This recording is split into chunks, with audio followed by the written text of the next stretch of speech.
Bugün sponsorlar internetdə məşhurlaşan kompüter vasitəsilə səslərini dəyişənlər üçün konsertlər təşkil edirlər. Bunun səbəbi informasiya axını, sosial şəbəkələr, YouTube kanalıdır. Bu vasitələrlə dinləyicilərinin beynini, qulağını belə musiqi ilə doldururlar. Müvəqqəti bir neçə ay gündəmdə olan müğənnilər, musiqiçilər qazanmır. Onlar da teatr sahəsinin dekorasiyaları kimi zaman-zaman dəyişirlər. Əsl sənətkar dəhnədir və hər zaman sevilir.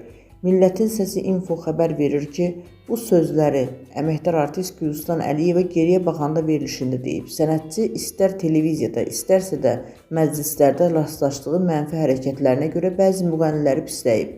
Bugün təəssüf ki, səhnədə kəmiyyət var. Efirə gələndə məni sənətkar kimi təqdim edin. Filan kəslə çıxım, məni bu cür təqdim et deyə tapşırırlar. Təəssüf ki, bu telekanallarda böyük vüsət alıb. İçəri girəndə heç ayağa da durmaq istəmirlər. Çox təəssüflə qeyd etmək istəyirəm ki, el şənliklərində də bu hal yaşanır. Bu yaxınlarda məclisə dəvət aldım. Müğənni və musiqiçilərə yer olmadığına görə məni başqa bir otağa dəvət etdilər. Digər müğənninin ansamblı da orada idi. Özü hələ gəlməmişdi.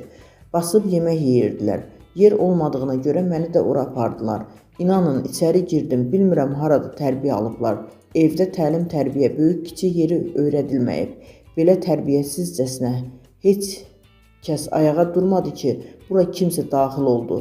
Heç deyək sənətkar deyiləm. Axı buraya bir müğənni, xanım daxil olub, bir ayağa durub yer göstərək. Çox tərbiyəsiz şəkildə başlarını salıb yemək yeyirdilər. Koridorda dayandım, amma oraya girmədim. Təəssüf edirəm ki, belə hallar var. Bilmirəm, onları kim tərbiyə etməlidir. Təbii ki, evdən başlamalıdır hər şey. Belə hallar bugün özünə müğənni deyən adamlarda da var. Onları təmizləmək və tərbiyə etmək lazımdır.